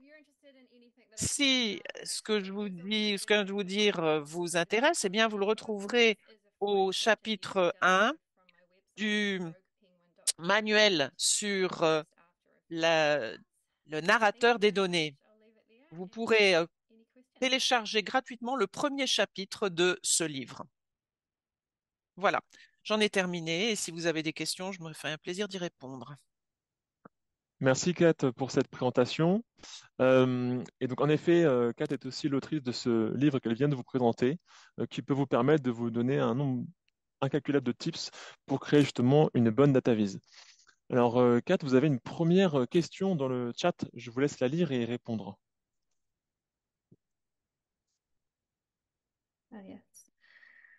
How do you know if your audience needs an inform or educate visual? Comment est-ce qu'on peut savoir si son public a besoin d'une visualisation à des fins d'information ou d'éducation? Et c'est pas facile.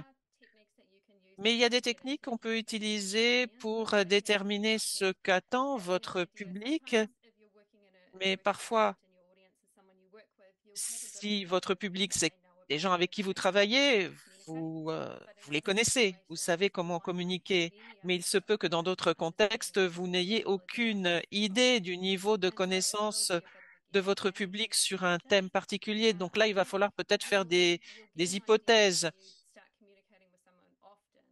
Mais quand on communique souvent avec les gens, on finit par le savoir.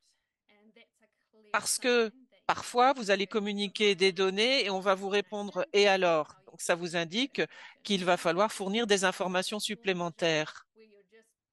Vous pouvez donc d'abord communiquer une visualisation à caractère informatif. À ce moment-là, les gens vont vous dire ben, « et alors ?» Et à ce moment-là, vous allez entrer dans la phase d'explication en produisant une autre type de visualisation. Il vaut mieux partir du principe que votre public n'a pas autant d'informations, n'a pas toutes les informations disponibles pour éventuellement leur en fournir un peu plus. Autre question. Qui est le public du Challenge Pacific Data Vise? Je sais que le jury est constitué d'experts, mais est-ce que c'est pour eux que nous produisons ces visualisations? Ah, excellente question. Je vais peut-être y répondre, Kat, sur cette question, si tu le veux bien. Alors, c'est vrai que c'est une très bonne question, en tout cas qui nous vient de Cheyenne. Donc, en effet, vous allez produire une data vise pour les 5 juges et donc notamment les 4 experts qui sont parmi nous aujourd'hui. Simplement, il faut vous dire que cette visualisation de données, faites en sorte qu'elle soit bien vulgarisée, puisque l'objectif derrière, c'est potentiellement qu'on puisse réutiliser votre data vis, qu'elle puisse être utile. Alors, une data vis qui sert, c'est une data vis qui est utile, qui informe, en tout cas qui éduque un nombre maximum de personnes.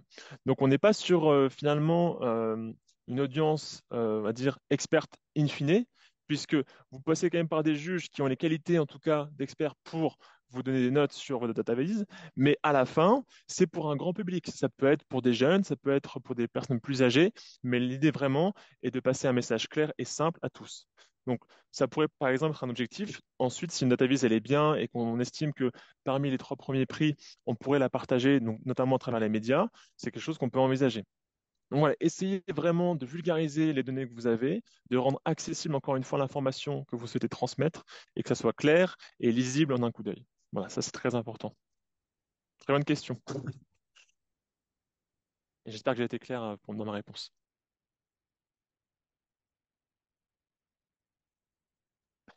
Est-ce qu'il y a d'autres questions sinon pour Kat concernant cette présentation?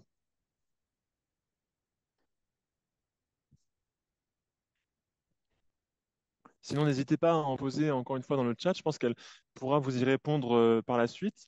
J'en profite pour dire à Maël et Craig, je sais qu'il est tard pour vous, donc on ne vous en voudra pas si vous souhaitez aller dormir. Il n'y a pas de souci à ce niveau-là. Donc, si jamais vous êtes fatigué, voilà, vous pouvez aller vous reposer. Les autres aussi, évidemment, mais on a encore besoin de vous jusqu'à la fin.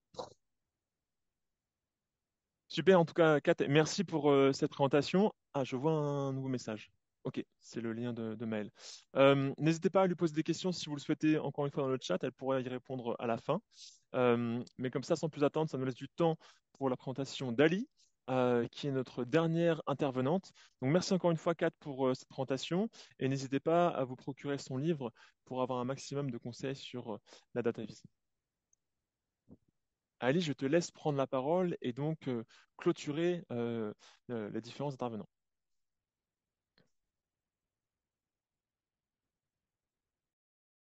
Thank you, Leo. I'm so happy to be. Merci Léo, c'est vraiment un grand plaisir pour moi que d'être avec vous aujourd'hui. Aujourd'hui, je vais vous parler d'un exercice qui vous permet de vous visualiser ou de voir vos données d'une nouvelle manière. Peut-être que vous trouvez que les graphiques ou les diagrammes habituels vous paraissent barbants.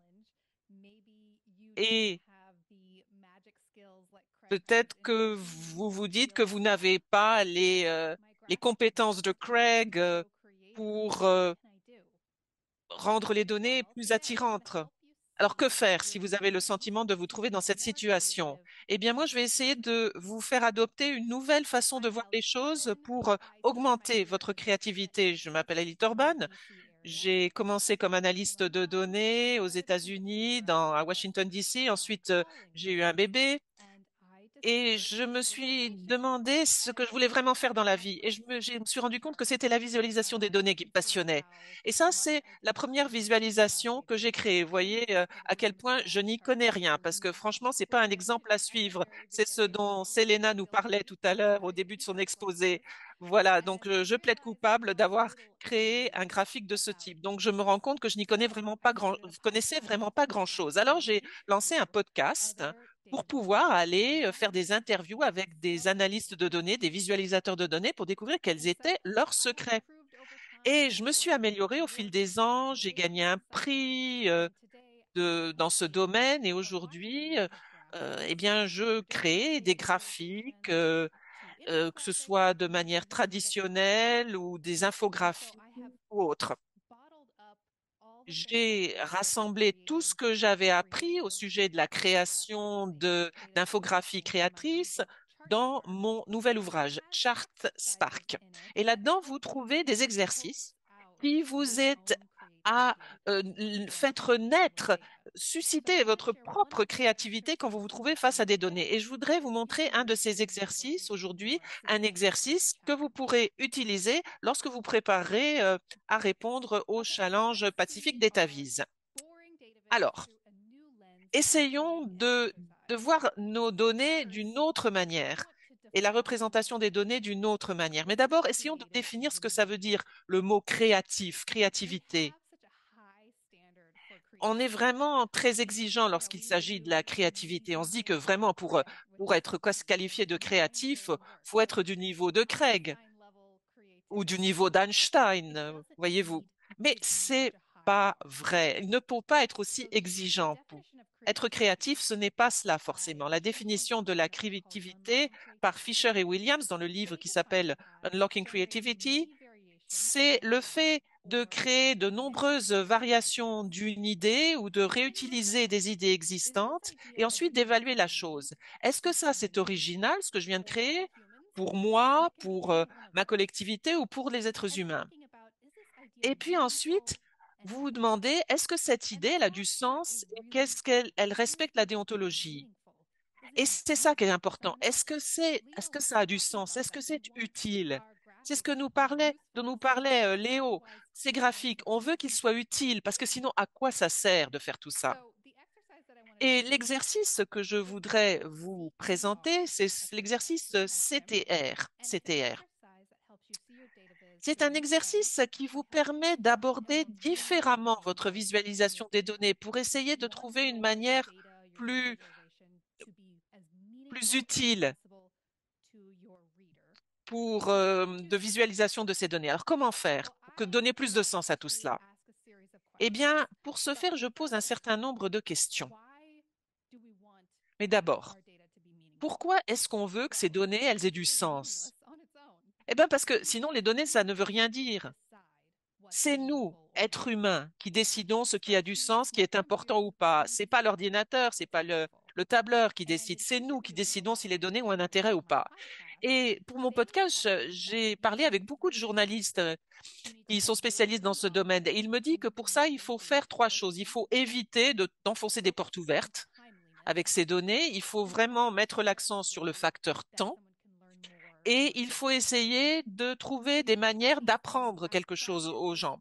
Et sur la base de cela, j'ai créé cet exercice qui permet de mettre en évidence tous ces éléments et qui permet de trouver un sens, de donner un sens à ces données. Alors, la première chose qu'on fait, je vais vous présenter toutes les questions et ensuite je donnerai un exemple. La première chose à faire, c'est de prendre les données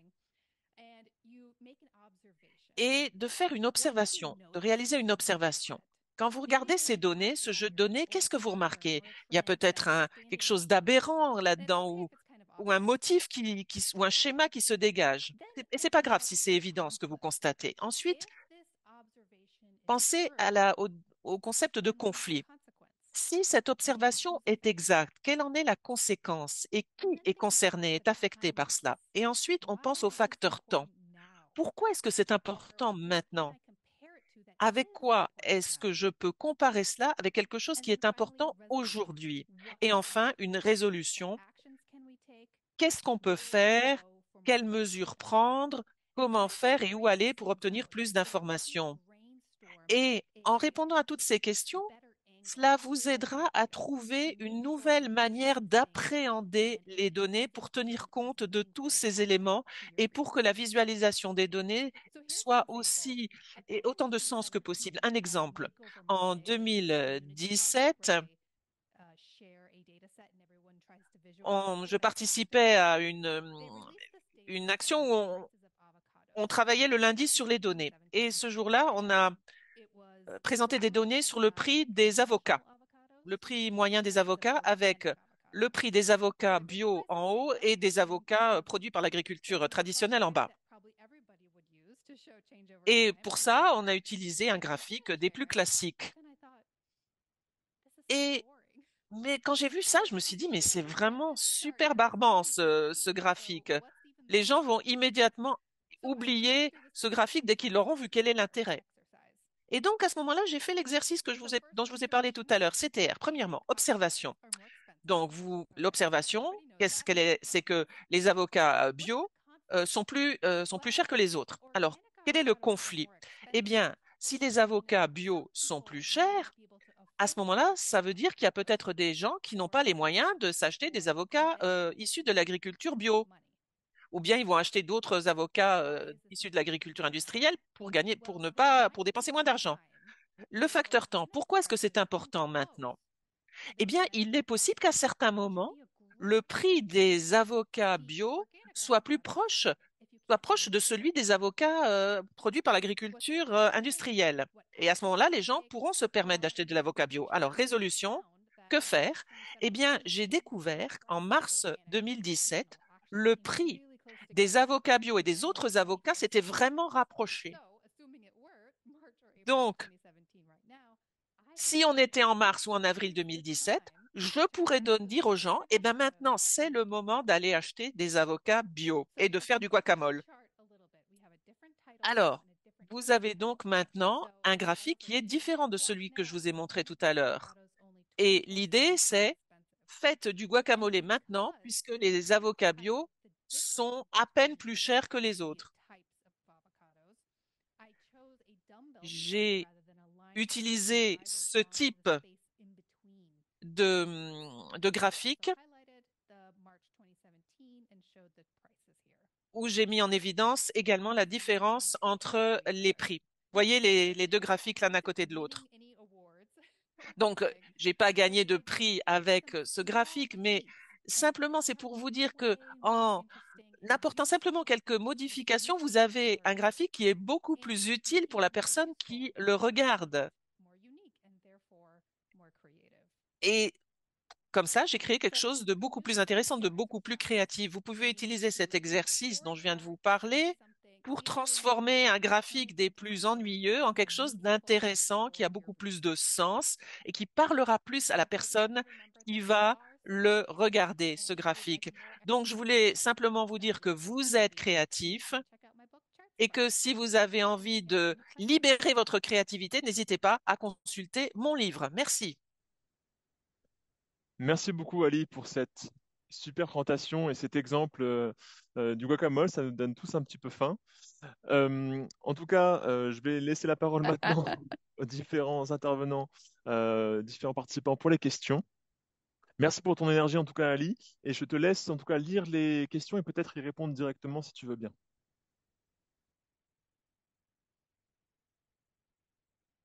Yes, I see everyone. Thanks for the presentation. Oui, quelqu'un dit merci pour votre exposé. Qu'on peut faire aujourd'hui pour commencer à penser de manière plus créative? Excellente question. Eh bien, il faut avoir l'esprit ouvert. Parce que beaucoup de gens se disent, ah ben non, moi je suis pas créatif. Mais en fait, vous ne vous rendez pas compte que vous avez sans doute beaucoup plus d'idées neuves que vous ne le pensez. Mais vous réduisez peut-être, vous abandonnez peut-être ces idées plus vite que vous ne vous rendez compte. Donc, quand vous avez une idée, donnez-vous 1 ou 2 jours avant de décider si c'est une bonne idée ou pas. Et puis ensuite, il faut agir de manière stratégique. Dans mon livre, j'explique que quand on regarde un graphique qu'on aime bien, au lieu de simplement le mettre de côté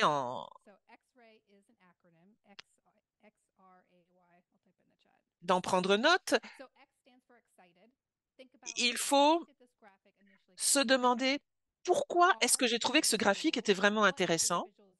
Ensuite, se demander quel type de règle graphique suit ce graphique. Et puis, ensuite, pourquoi est-ce que ça me passionne, ce graphique?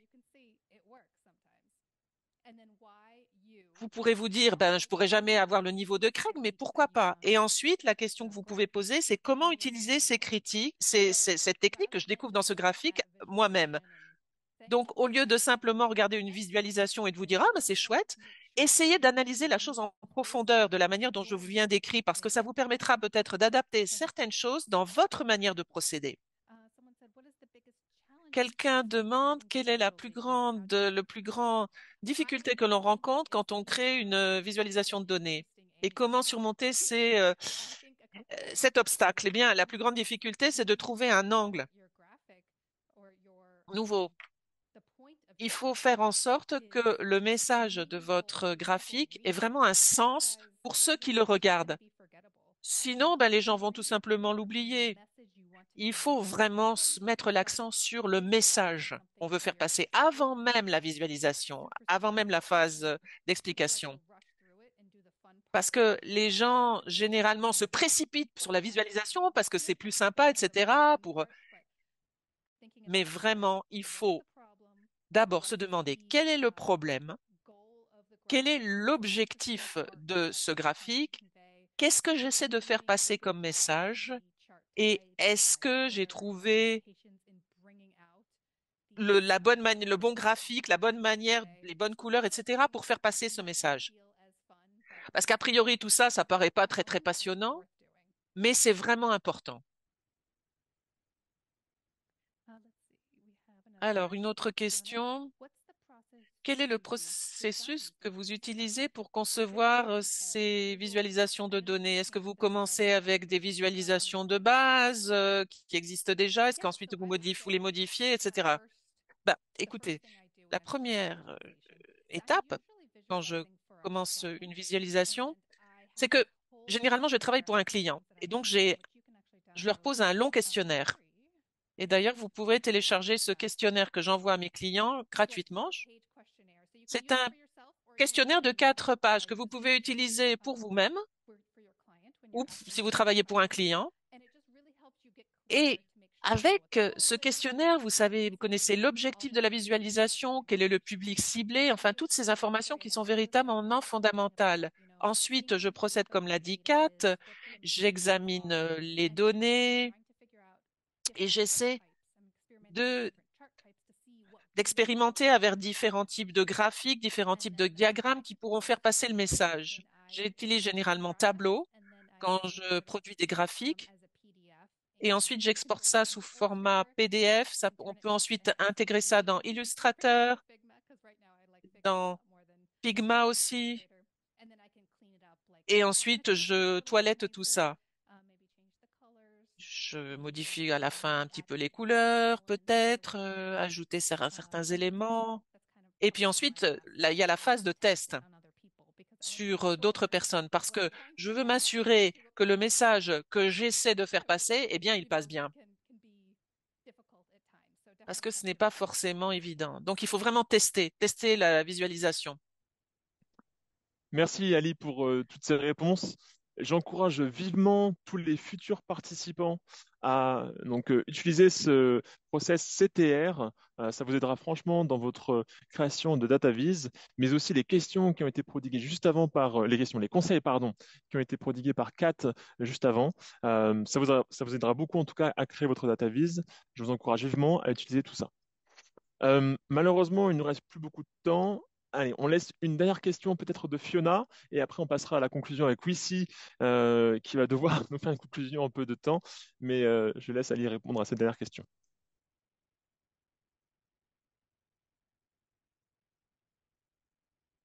Yes. Do you have any color combinations that you Est-ce qu'il y prefer? a des combinaisons de couleurs que vous préférez ou qui fonctionnent mieux? Est-ce que ça dépend du thème des données? Oui, ça dépend du thème. Par exemple, pour ce qui est du challenge des Pacific Datavis, peut-être que j'utiliserai les couleurs utilisées dans l'annonce, mais généralement, mais au lieu de me demander quelle couleur je devrais utiliser, je me demande comment cette couleur va être au service de mon message. Comment elle va servir mon message? Posez-vous ce type de questions. Ceci afin d'éviter de produire quelque chose qui ressemble plutôt à un arc-en-ciel ou qui soit trop multicolore. Merci Ali. Merci beaucoup en tout cas à toutes et tous hein, pour ces différentes interventions. Sans plus attendre, je vais te laisser la main maintenant ici pour nous faire cette conclusion. Je te laisse quand même prendre ton temps. Pour ceux qui doivent partir à 10 heures, tout pile heure de Nouméa, évidemment, on vous invite à partir. Hein, personne n'est obligé de rester. Mais oui, si voilà, prends ton temps pour la conclusion. On a quand même un petit peu de temps. Allez. Ça marche, merci. Vous m'entendez bien? Ouais, c'est bon? Ok, super. Bonjour à tous et bonsoir à ceux pour qui il est encore mardi soir. Donc, je suis Wissy, responsable de la donnée pour le gouvernement de la Nouvelle-Calédonie, organisatrice avec Léo du Pacific DataVis Challenge depuis la première édition en 2022. Alors, pour clôturer ce webinaire, je souhaite vraiment remercier dans l'ordre, eh bien déjà Selena qui est en Australie, enfin qui était en Australie car elle a un emploi du temps un petit peu de folie, mais elle a tout de même accepté de nous offrir cette présentation tôt à Brisbane juste avant de prendre l'avion. Donc Selena qui nous a déjà rappelé l'utilité de prendre un papier et un crayon et de rassembler les parties prenantes et les faire communiquer entre elles lorsque l'on travaille sur nos data viz. Et elle nous a aussi donné des explications très claires sur comment choisir les bons visuels en fonction de son audience et du message que l'on veut faire passer. Merci ensuite à Maëlle de France qui a veillé très tard pour nous partager une présentation vraiment intéressante en lien avec notre thème de cette année, des inégalités de genre. Merci Maëlle de nous avoir vraiment éclairé sur cette responsabilité collective, de l'importance non seulement de la collecte, mais aussi du traitement des données genrées pour qu'elles puissent aider à poser un constat, pour ensuite pouvoir améliorer les politiques publiques et pour qu'elles puissent avoir un impact sur notre vie, pour que ces données puissent plus généralement nous permettre de tendre vers un monde meilleur.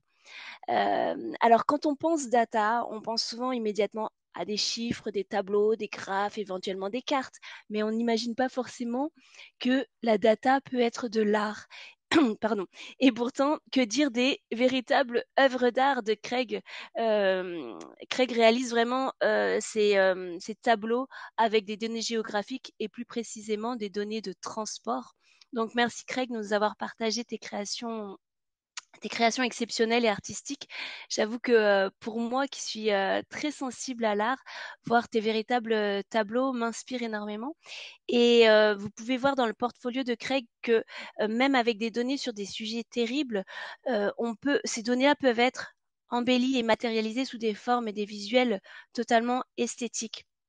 Merci aussi Craig de nous avoir offert ton temps en veillant si tard depuis l'Angleterre, où il doit être environ, je pense, minuit maintenant, sachant que tu as déjà que très peu d'heures de sommeil depuis que tu es devenu papa récemment.